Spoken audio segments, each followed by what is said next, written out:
They ruled over 1/6 of the world's land. Their word was law, their wealth unmatched, and, for 3 centuries, the Romanov dynasty sat at the heart of Imperial Russia, divine, powerful, absolute. But beneath the grandeur, the empire was cracking. And on one silent night in 1918, that legacy would end not in a palace, but in a dark basement, in gunfire and blood. By 1917, the Great War had drained Russia dry. Millions were dead, the treasury was empty. Hunger and discontent spread like wildfire. Nicholas II, a man of deep faith but limited political skill, clung to the belief that his rule was divinely ordained. But the people no longer believed. His once adoring subjects turned against him, soldiers mutinied, factories fell silent. And in the streets of Petrograd, the chant that had been whispered for years grew louder. Down with the Tsar! In March 1917, Nicholas II abdicated the throne, ending more than 300 years of Romanov rule.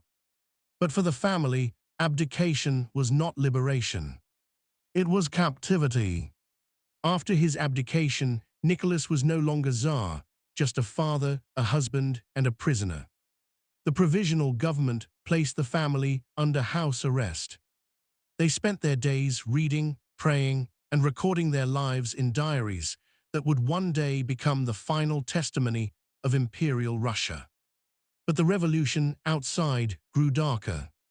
When Lenin and the Bolsheviks seized power later that year, the Romanovs became a liability, symbols of everything the new regime despised.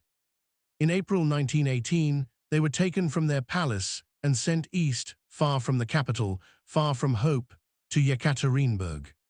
It was called the House of Special Purpose.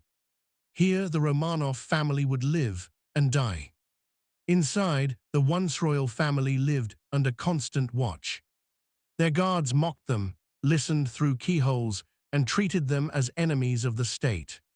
Letters were censored, windows were whitewashed. Outside, civil war raged, the Red Army fighting the Whites, who vowed to rescue the Tsar. As the White forces drew closer to Yekaterinburg in the summer of 1918, fear spread among the Bolsheviks. They knew that if the Romanovs were freed, the monarchy might rise again. And so a decision was made, quiet, cold, and final. It was just past midnight, July 17, 1918. Yakov Yurovsky, commandant of the house, gathered his men. He entered the family's quarters and told them they must leave immediately, that Yekaterinburg was unsafe, and a truck waited below. Nicholas believed him. He woke his sleeping children, helped his ailing son Alexei dress, and led them down the narrow staircase. The small room smelled of damp stone and kerosene. Yurovsky positioned his men, raised a sheet of paper, and read aloud.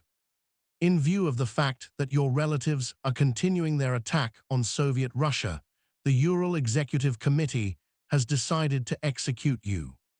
Nicholas turned, stunned. What did you say? Then the gunfire. The Tsar fell first, Alexandra next. The children screamed, confused, terrified, as the air filled with smoke. The bullets ricocheted off the jewels sewn into their clothing. Bayonets followed. 20 minutes later, the room was silent. The Romanov dynasty was gone. Before sunrise, the bodies were loaded into a truck and driven to a remote forest. They were stripped, burned with acid, and buried beneath rough earth, nameless, hidden, forgotten. For decades, the Soviet government denied everything. Rumors spread that one or more of the children had survived, that Anastasia had escaped. The myth would outlive the empire itself. The world moved on.